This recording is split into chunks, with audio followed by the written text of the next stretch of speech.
श्री राजा भर्तृहरि के जीवन के विषय में कुछ बताने की कृपा करें तथा उनके द्वारा रचित वैराग्य शतक के विषय में भी आपके श्री मुख से कुछ जानने की इच्छा है।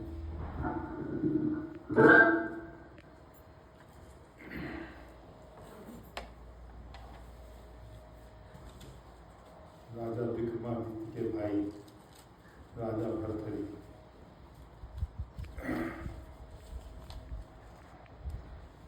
अच्छे कुशल शासक थे। वैसे उनके विषय में हमको बहुत याद नहीं है और भगवान ने बड़ी कृपा कर रखी है। स्मृति भंग हो चुका है, इसलिए ज़्यादा ऐसी कोई अपेक्षा नहीं रखने का कि ऐतिहासिक तथ्य ज़्यादा सही कहे जा सकेंगे। ऐतिहासिक तथ्यों के विषय में उतना महत्व भी नहीं है। ऐसे विदेश के इतिहास के रचयिता के अपने निजी अनुभव, उसने 15 साल तक इतिहास के लेखन कार्य में बहुत समय दिया, बहुत अधिक समय दिया। एक दिन लंदन की घटना है, एक दिन ऐसी घटना घटी कि उनके पड़ोस में किसी का मर्डर हो गया, भीड़ इकट्ठी हो गई। वो व्यक्ति भी वहाँ पहुँच गया।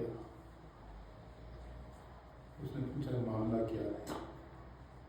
एक व्यक्ति ने बताया कि बहुत गलत व्यक्ति था, ऐसा था, इसलिए ऐसा कर दिया गया।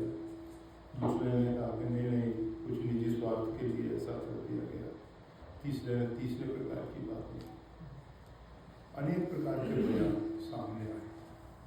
उसको लगा कि जो घटनाएं घटी हैं अभी तत्काल की, कोई बहुत पुरानी घटना नहीं, और उसके विषय में कोई सही प्रमाणित इतना शोध कार्य किया जाएगा तब जाके इसके विषय में प्रमाणित हो पाएगा।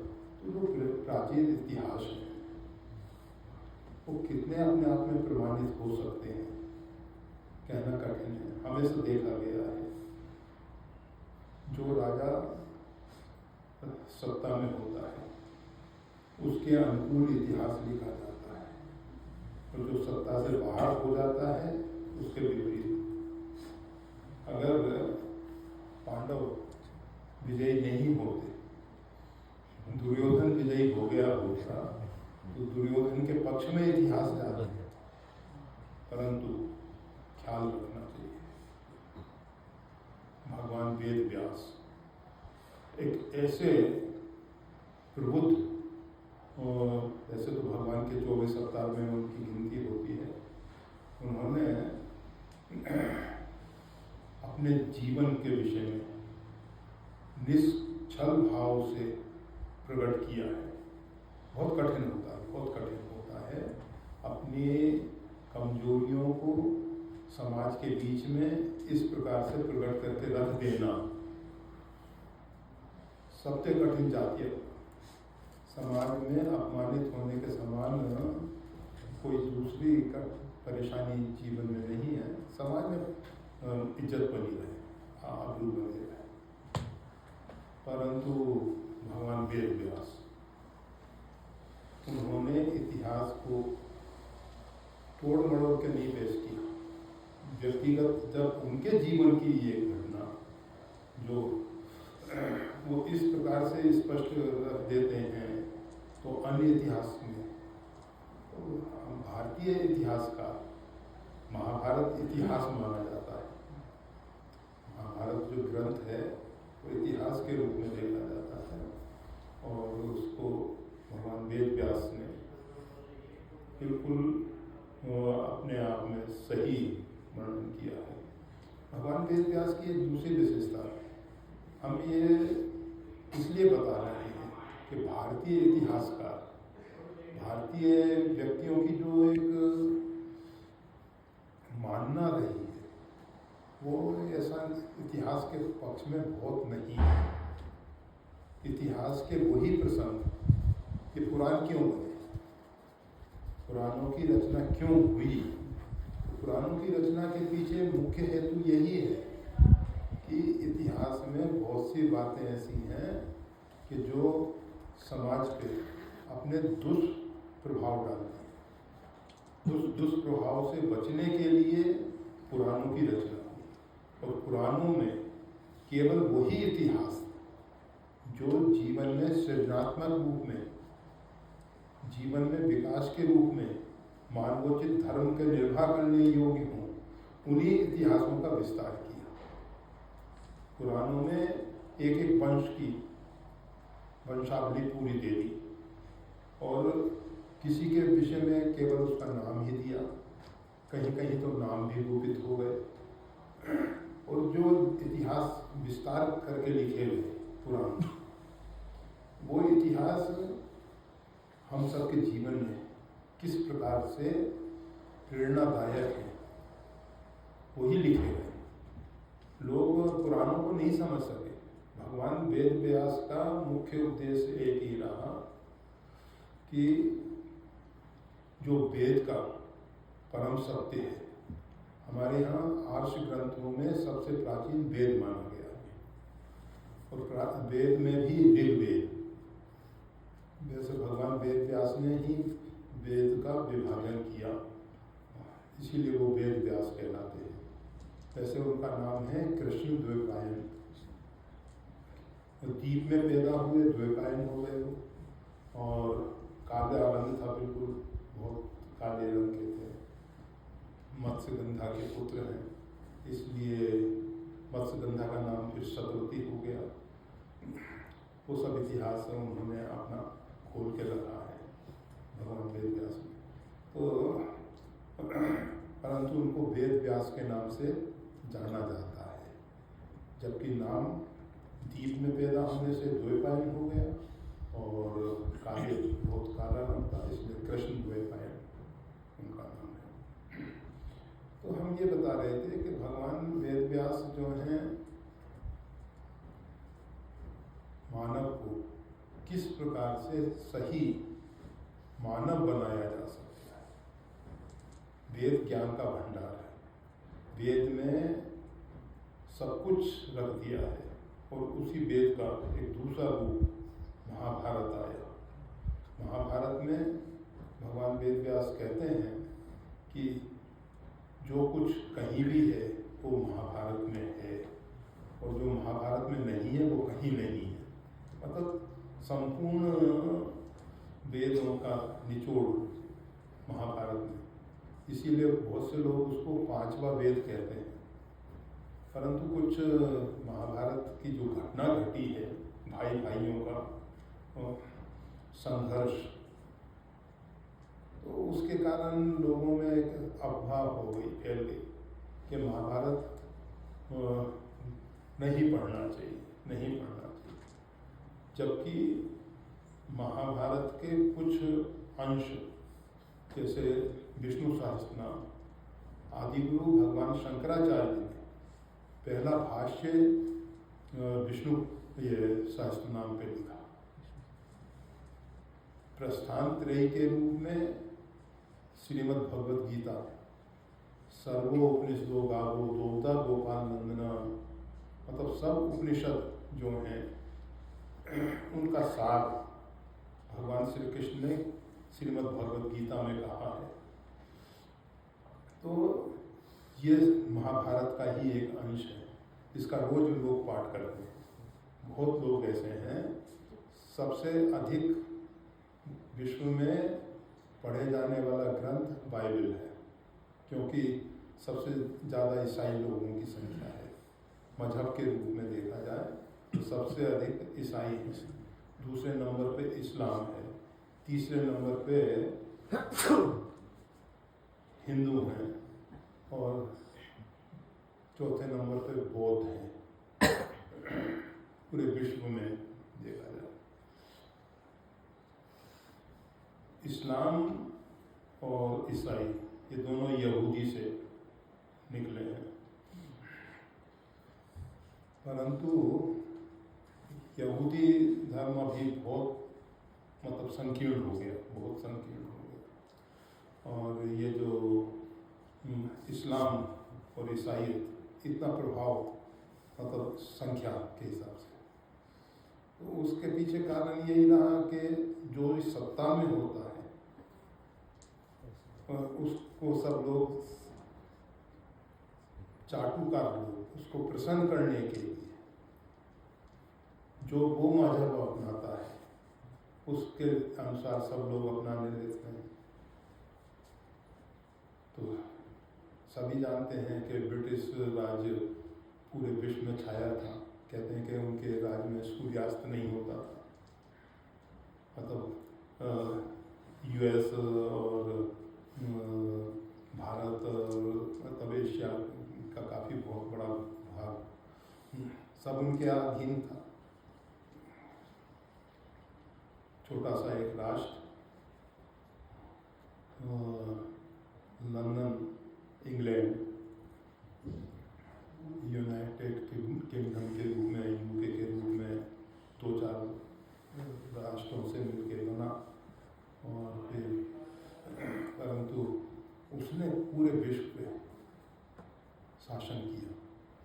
और शासन में बहुत सी बातें अच्छी भी हैं, बहुत सी बातें, उनका हमें ज़्यादा वर्णन नहीं करना, हम तो केवल इतना बताना चाहते थे कि हिंदू सनातन धर्म में जो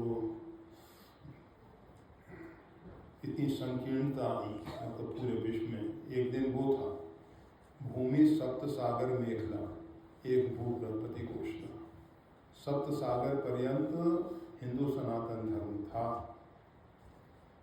परंतु तेज काल परिस्थिति और सबसे अधिक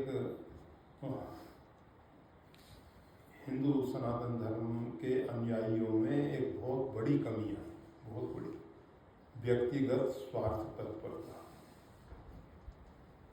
और जब व्यक्ति के अंदर व्यक्तिगत स्वार्थ तत्परता आ जाती है, वैसे आप सबको मालूम है कि ऋग्वेद स्पष्ट घोषणा करता है, स्पष्ट घोषणा करता है, केवलादो भक्ति केवलादो भक्ति, केवल अग वही है, केवल पाप वही है जो केवल अपने लिए जीता है। मतलब रामायण में इस बात को दूसरे ढंग से कहा गया है, निज तन पोषक निर्दय भारी, मतलब जो केवल अपने शरीर के पोषण में लगा हुआ है और जो अत्यंत निर्दयी है, अर्थात दूसरों को कष्ट पहुंचा के अपने आप को हृष्ट पुष्ट करना चाहता है, अपने आप को सुखी करना चाहता है, वो जिंदा रहने पर भी मुर्दे के समान है। शरीर से तो वो जिंदा है, परंतु जीते हुए भी वो मुर्दे के समान है, मुर्दे के समान है। तो भगवान वेद व्यास चाहते थे कि सबका जीवन सर्वजन हिताय हो, सार्वभौम हित की भावना से वो लोग जिए। वैसे इस प्रश्न के विषय में ना कहते हुए बहुत कुछ बातें कहनी पड़ रही हैं। हम सब सार्वभौम अस्तित्व के एक अंग हैं। जैसे इस शरीर का कोई भी अंग शरीर के साथ जब तक इसका संबंध जुड़ा हुआ है तभी तक वो जीवित है। कोई भी अंग अगर शरीर से संबंध विच्छेद कर ले या कर दिया जाए तो वो अंग जीवित नहीं रहता, निर्जीव हो जाएगा। इसी प्रकार से शरीर का कोई भी अंग अगर शरीर की सेवा से अपने आप को हटा लेगा तो उसका दुष्परिणाम ये आएगा कि वो रुग्ण हो जाएगा। मानवता में रुग्णता क्यों आती है? मानव रुग्ण क्यों होता है?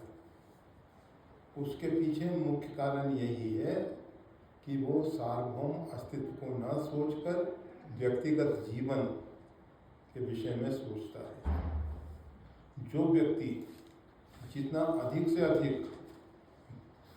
विस्तार पूर्वक अधिक से अधिक बड़े वर्ग को लेके जीता है, एक राष्ट्र को लेके जीता है, एक प्रांत को लेके जीता है, एक जिले को लेके जीता है, एक परिवार को लेके जीता है, एक व्यक्तिगत जीवन, तो जितने हम क्षुद्र होते हैं उतने ही हम मानवता से गिरते चले जाते हैं, उतने ही हम मानवता से गिरते जाते हैं। और जितना हम अपने आप को पूरी विश्व जो है उसके लिए अगर हम कार्य करते हैं, हम हमेशा कहा करते हैं कि हिंदू सनातन धर्म जो है हमेशा विश्व शांति की बात करता है। इसके जो सिद्धांत हैं, हमारा जो परमात्मा है उस विभु है, व्यापक है, सर्वत्र परिपूर्ण है।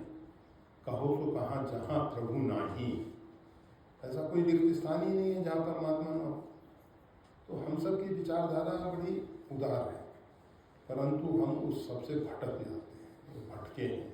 इसीलिए आज हिंदू सनातन धर्म की ये जो दयनीय दशा हुई है। श्री राम।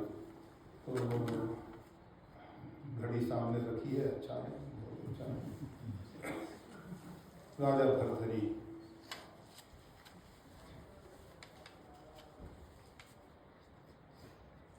को वैराग्य हो, इसलिए एक घटना घटित होती है। उस घटना के अंतर्गत एक फल के माध्यम से, एक फल प्रसाद रूप में नाथ जी के द्वारा दिया जाता है और वो फल फिर राजा भर्तरी के हाथ में आता है और भर्तरी अपनी धर्मपत्नी को दे देते हैं। धर्मपत्नी अपने परपुरुष के साथ, जिसके साथ उसका संबंध था, उसको दे देती है। वो एक वेश्या को दे देता है और वेश्या से फिर पुनः राजा के हाथ में पहुंचता है। जब पुनः राजा के हाथ में पहुंचता है तो वो राजा को जिज्ञासा हुई कि ये सब घटना चक्र चला कैसे, मेरा दिया हुआ फल पुनः मेरे हाथ में आ गया है। और वो फल इसीलिए दिया गया कि जिससे राजा भर्तरी को वैराग्य हो। महापुरुषों के जीवन बड़े विचित्र होते हैं, उनके कार्य भी बड़े विचित्र होते हैं। वो क्या कर रहे हैं, क्यों कर रहे हैं, कैसे कर रहे हैं, उसको सर्वसाधारण नहीं समझ पाते। तो राजा भर्तरी ने तो सब तथ्य जानने की कोशिश की और राजा है, सब तथ्य स्पष्ट हो गए। जब सब तथ्य स्पष्ट हो जाते हैं तो उनको वैराग्य हुआ कि जिसको हम प्राण से प्रिय बात कहते हैं कि प्राण प्रिय, आज उन सब की ये स्थिति है, वैराग्य हो जाता है। और फिर जो परम सत्य है उसके साथ संबंध जुड़ते हैं और राज को सब अपने भाई विक्रमादित्य को सौंप देते हैं और स्वयं संन्यास जीवन सम्यक प्रकार का त्याग करके, संन्यास का अर्थ ही होता है सम्यक प्रकार का त्याग, संन्यास्त जीवन में प्रविष्ट होते हैं। और वैराग्य शतक उनके द्वारा रचित लघु ग्रंथ है, परंतु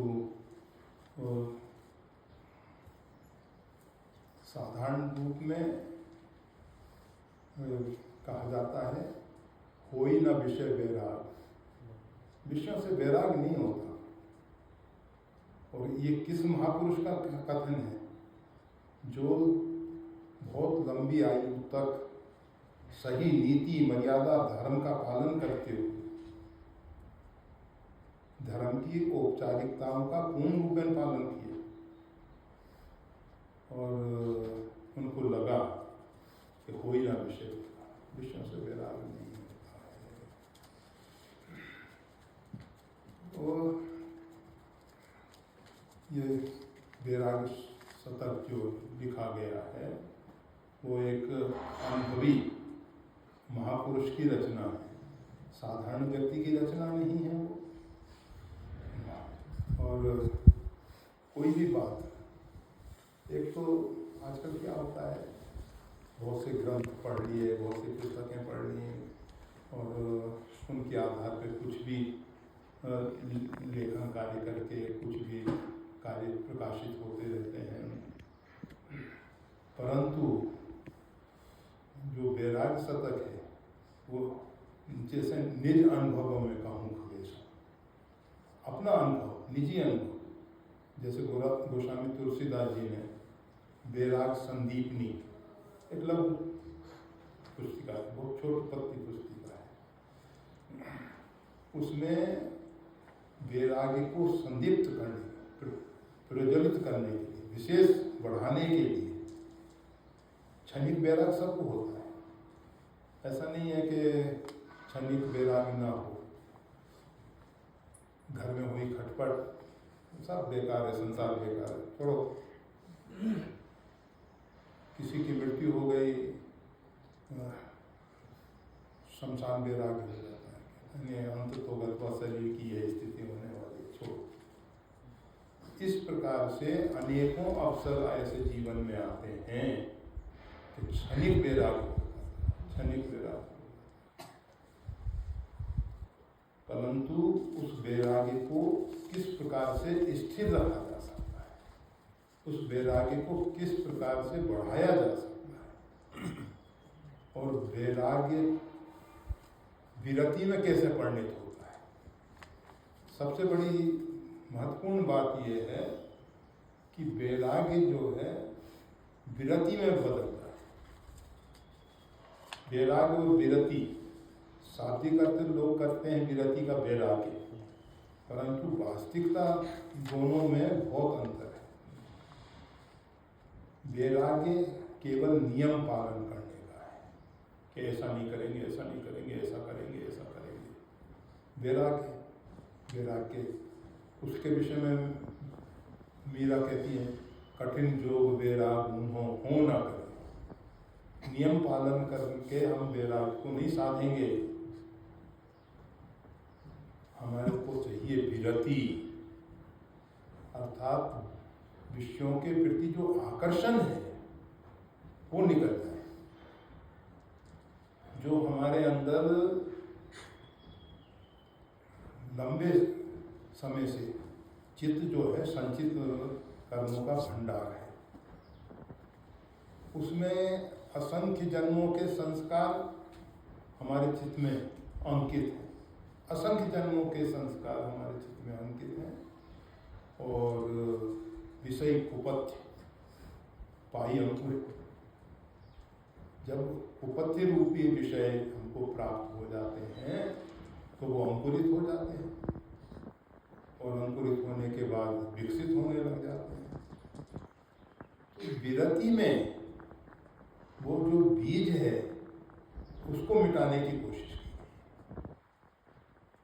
किस प्रकार से जो बीज मिट जाए तो कितना ही कुपथ्य रूपी जल मिल रहा है, बीज को जैसे जल वायु मिलता है तो वो विकसित होता है, परंतु जब बीज ही नहीं रहा तो उसको जलवायु मिल गया, क्या फर्क पड़ता है।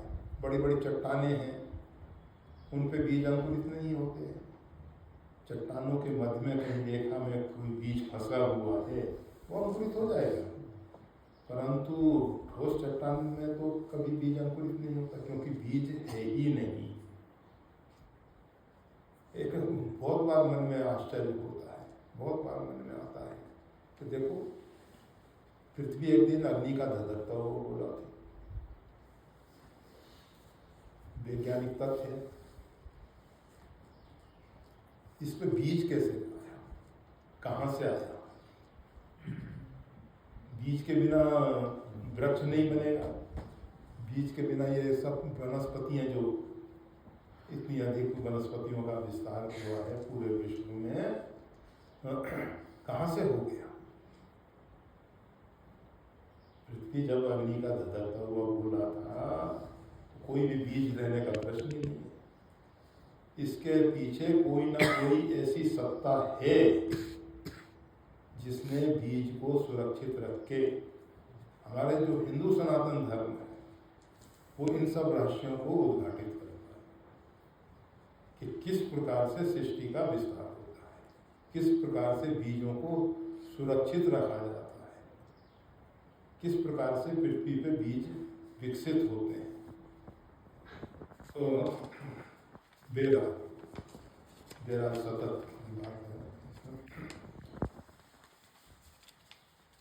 वैराग्य सतत जो है एक अनुभवी महापुरुष राजा भरतहरि का रचित लघु ग्रंथ है, परंतु उसमें रहस्यों को प्रकट किया गया है। पढ़ने जैसा है, पढ़ के समझने जैसा है, और समझने के बाद अपने जीवन में जो कुछ अनुकूल हो उसको ग्रहण करने जैसा है। और जब वैराग्य विरति में परिणित होता है, वहाँ तक की यात्रा है। उस विषय में हमेशा एक बात याद रखनी चाहिए, नारी नयन सर जाहि न लागा, घोर क्रोध तम निस्सो जागा, लोभ पास जय गढ़ न बधाया, सो नर तुम समान रहो। ये गुण साधनते नहीं हुई, ये गुण साधनते नहीं हुई, तुम्हारी कृपा पाओ। सुग्रीव ने एक बिल्कुल सैद्धांतिक तथ्य हम सबके सामने रखा है। काम, क्रोध, लोभ, ये तीनों साधन से नहीं साधे जा सकते। कोई सोचे कि हम इतनी साधना करें, नहीं। जे राखे रघुवीर ते उबरे ते काल में हूँ, जिसको रघुनाथ जी बचा दें वही बच पाता है। केवल हमको भगवान के अनुकूल बनने की जरूरत है। अगर हम भगवान के अनुकूल हो गए, ये हम हमेशा कहा करते हैं कि देखो, अगर रेलवे लाइन पे रेल का ब्रॉड गेज का इंजन लगा हुआ है, अब बोगी भी ब्रॉड गेज की है तो फिर ठीक है, मीटर गेज और नैरो गेज की लाके लगा दी उसमें, तो क्या उसकी स्थिति होगी? इंजन तो चलेगा, पर बोगी की क्या स्थिति? इसी प्रकार से जीव जब तक भगवान के अनुकूल नहीं बनता और भगवान भक्त के अनुकूल नहीं बनते, तब तक जो सही परिणाम है वो नहीं आ पाता। भक्ति के लिए एक आवश्यक अंग कहा गया है, मिलहि जो संत होई अनुकूल, तात भक्ति अनुपम सुख होगा। भक्ति बहुत अनुपम है, और जितने भी सुख हैं उसका मूल कारण वही, जड़ वही है। अगर आपने भक्ति के बीज को सिंचित किया तो सुनिश्चित है कि भक्ति रूपी पौधा विकसित होगा और उसमें आनंद रूपी फल आपको प्राप्त होने लगेंगे। सुख रूपी नहीं, आनंद रूपी। सुख और दुख दोनों से जो परे की स्थिति है उसका नाम है आनंद, और जो सुख और दुख के मध्य की स्थिति है उसको कहते हैं उदासीनता। और सुख और दुख दोनों काल्पनिक हैं, मन की उपज है। चित्त की स्थिरता सुख की प्रतीति कराती है, चित्त की उद्विग्नता मन को उद्विग्न करके दुख की उत्पत्ति करती है। दुख कुछ है नहीं, चित्त उद्विग्न हो गया, कारण कुछ भी बनेगा उसके कारण आपका चित्त उद्विग्न हो जाएगा, और जब आपका चित्त उद्विग्न हो जाएगा तो आप दुखी हो जाओगे, और जब चित्त आपका शांत हो जाएगा तो आप सुखी हो जाओगे। ये दोनों मानसिक कल्पना है। सुख और दुख वास्तविक तो आपका स्वरूप का आनंद है, जो किसी भी प्रकार की देश काल परिस्थिति से प्रभावित नहीं होता। और वो है हम भगवान के अनुकूल बने, भगवान हमारे अनुकूल बने। भगवान तक हमारी पहुंच नहीं है, इसलिए हम कहते हैं संत भगवान। भाई उस विराट परमात्मा तक हमारी पहुंच नहीं है।